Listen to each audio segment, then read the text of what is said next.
এই বাড়িতে আমাদের জাতীয় কবি কাজী নজরুল ইসলাম শচীন চন্দ্র দেব বর্মনের সাথে গানের চর্চা করতেন। আসসালামু আলাইকুম ওরিয়াস, আমি বর্তমানে আছি কুমিল্লা সদরে শচীন চন্দ্র দেব বর্মনের পৈতৃক বাড়িতে। তিনি ছিলেন ভারতে বাংলা চলচ্চিত্রের সুরকার এবং কিংবদন্তি সঙ্গীত শিল্পী। দেখেন, এটাই তার পৈতৃক বাড়ি। ঠিক আছে, মানে বিশ্বাস করা যায় বলিউডে তার এখনো 5-6টা গান আছে, বা এখনো আপনারা হয়তো গানগুলো শুনে থাকতে পারেন, কিন্তু আপনারা জানেন না যে এটা শচীন চন্দ্র দেব বর্মনের গান বা তার পৈতৃক বাড়ি কুমিল্লার মধ্যে, কুমিল্লা সদরের মধ্যে। আজকে আমি আপনাদের দেখাবো তার পৈতৃক বাড়িটি এবং এটার ইতিহাস। অবশ্যই ভিডিওর সঙ্গে থাকবেন। এটাই সেই কুমিল্লা শচীন চন্দ্র দেব বর্মনের বাড়ি। দেখেন, তার একটা এখানে ছবি আছে। এদিকে আসো। সুর শিল্পী প্রাচীন দেব বর্ম। ঠিক আছে, টাকডুম টাকডুম বাজাই আমি, টাকডুম টাকডুম বাজাই বাংলাদেশের ডোল, সব ভুলে যাই তাও বলি না বাংলা মায়ের কোল।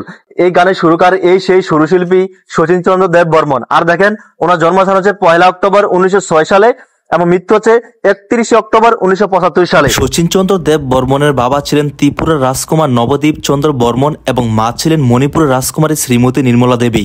তারা ছিলেন ত্রিপুরার চন্দ্রবংশীয় মাণিক্য রাজ পরিবারের বংশধর। তখন কুমিল্লা শহরের বিশাল এলাকা ছিল ত্রিপুরা রাজ পরিবারের প্রপার্টি। ত্রিপুরার মহারাজা কুমিল্লার তৈরি করেছিলেন টাউন হল, নাট্যশালা ও নানা সাংস্কৃতিক সংগঠন। মানে এই বাড়িতে আমাদের জাতীয় কবি কাজী নজরুল ইসলাম শচীন চন্দ্র দেব বর্মনের সাথে গানের চর্চা করতেন। এখানে লেখা আছে, দেখেন, 29 আগস্ট 1983 সাল। আগরতলার কুমার বোর্ডিং শচীন দেবের প্রথম স্কুল হলেও বাবা তাকে ভর্তি করিয়ে দেয় কুমিল্লা শহরের ইসুফ স্কুলে। এরপর কুমিল্লা জিলা স্কুল থেকে 1920 সালে মেট্রিক এবং কুমিল্লা ভিক্টোরিয়া কলেজ থেকে 1924 সালে বিএ পাশ করেন। 1920-21 সময়কালে কবি নজরুল যখন কুমিল্লায় ছিলেন তখন রাজপরিবারের সঙ্গে তার পারিবারিক সম্পর্ক গড়ে উঠেছে। তারা একসঙ্গে গান করতেন।